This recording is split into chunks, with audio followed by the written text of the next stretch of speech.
Korutla bus stand చౌరస్తాలో బండి భగీరథను వెంటనే అరెస్టు చేయాలని డిమాండ్ చేస్తూ బీఆర్ఎస్ నాయకులు ఎమ్మెల్యే సంజయ్ ఆధ్వర్యంలో రాస్తారోకో నిర్వహించారు. 17 ఏళ్ల బాలికపై అత్యాచారం జరిగిందని పోలీసులకు ఫిర్యాదు చేసి 3 రోజులు గడిచినా ఇప్పటివరకు నిందితుడిని అరెస్టు చెయ్యలేదని ఎమ్మెల్యే సంజయ్ ఆరోపించారు.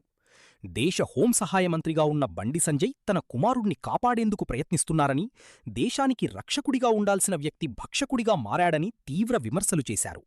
నిందితుడిని వెంటనే అరెస్టు చేసి బాధిత కుటుంబానికి న్యాయం చెయ్యాలని డిమాండ్ చేశారు. రక్షకుడే భక్షకుడైన కేసు ఇది. రక్షకుడే భక్షకుడైన కేసు. పాక్సో కేసు పెట్టినాక ఇప్పటికి 72 గంటలు అవుతోంది.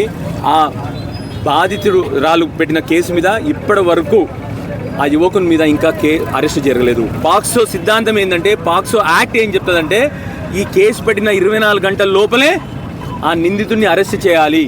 ఇప్పటి వరకు కనీసం స్పందన లేదు. ఇప్పటి వరకు ముఖ్యమంత్రి గారి నోట ఒక మాట లేదు. ఇక రాష్ట్ర హోంమంత్రి అయినటువంటి ముఖ్యమంత్రి గారి నోట ఒక మాట లేదు. ఒక్క కేబినెట్ మంత్రి నోట ఒక మాట రాలేదు ఇప్పటి వరకు.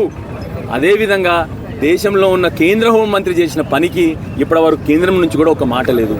దయచేసి మా ప్రెస్ మిత్రులందరినీ కోరుతా ఉన్నాను, ఇందులో జరిగిన పూర్వోత్తరాలన్నీ మీ అందరికీ తెలుసు. ఇప్పటికీ దీనిలో ఏమేమి జరిగిందో అని చెప్పేసి, ఒక అమ్మాయిని తాగిచ్చి లైంగిక వేధింపులు పెట్టి తర్వాత పెళ్లి చేసుకుంటా అని చెప్పి, ఆ తర్వాత ఆ అమ్మాయిని దూరం చేసి ఆ అమ్మాయి 2 సార్లు ఆత్మహత్య చేసుకుంది, యత్నం చేసింది. ఇప్పటికి పాపం ఆ తల్లిదండ్రులు పోయి, అయ్యా ఇది జరుగుతూ ఉంది అయ్యా, హోంమంత్రి గారు దయచేసి దీని గురించి ఏదన్నా మీరు స్పందించండి అంటే ఏమన్నాడైనా మాటలు, నీ బిడ్డ ఎవరితో తిరిగిందో నాకేం తెలుసు అన్న మాటలు మాట్లాడాడు. ఒక్కసారి అలా ఆలోచన చేయరు ఎవరినన్నా. మన ఇంట్లో అట్లా మాటలు మాట్లాడితే మనం పడతామా? ఇంకొక మాట ఏమన్నాడు, నా బలగం నా సైన్యం మీకు తెలుసా, నన్ను రాష్ట్ర పదవి నుంచి నన్ను తీస్తేనే 8 మంది ఆత్మహత్య చేసుకున్న సైన్యం నా వెనకాల ఉంది, మీ బతుకులు ఎంత, మీరెంత అని చెప్పేసి వాళ్ళని తీసి పడేసిన మాటలు మాట్లాడాడు. ఇంకేం పెట్టినాడు కేసు? ఆఖరికి వాళ్ళ మీద హనీ ట్రాప్ కేసు అని పెట్టినాడు. వాళ్ళు 100 కోట్ల ఆస్తులు ఉన్న వాళ్ళు, వీడిచ్చే 50,000 కంట హనీ ట్రాప్ కేసు అడిగిన మీద. అండ్ ఇంకొక విషయం తెలియాలి, కేంద్ర హోంమంత్రి ఇట్లాంటి వాడు తెలివి తక్కువడు కేసు పెట్టించినాడు. ఈయనకు లా అండ్ ఆర్డర్ తెలియదు. ఈయనకి మైనర్ బాలిక మీద ఎట్లాంటి ఆగత్యం జరిగినా కూడా, హనీ ట్రాప్ అయినా కూడా ఆ పిల్లోడి నిందితుడే.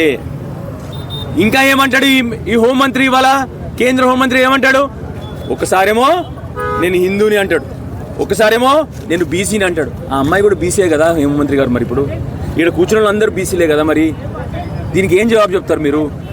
ఇంకేమంటావు, నేను ఏబీపీ ఆర్ఎస్ఎస్ ఏబీపీ చెప్పిందా నీకు ఇట్లాంటి పనులు చేయమని చెప్పి? ఆ కొడుకు అట్లా తయారు కానీ కారణం నువ్వే బండి సంజయ్. నువ్వు పెంచిన సంస్కారమే, నువ్వు నీ గుట్కా సంస్కారం, నువ్వు మాట్లాడే చిల్లర భాషతోనే నీ కొడుకు వాళ్ళ తయారైండు. పాపం ఆ పిల్లగాడు కాదు, నువ్వు చేసిన పాపాల వల్లే ఆ కొడుకులు తయారైండు. నువ్వు మాట్లాడే భాష, నువ్వు నేర్పించిన సంస్కారం అది నీ కొడుక్కి. బండి సంజయ్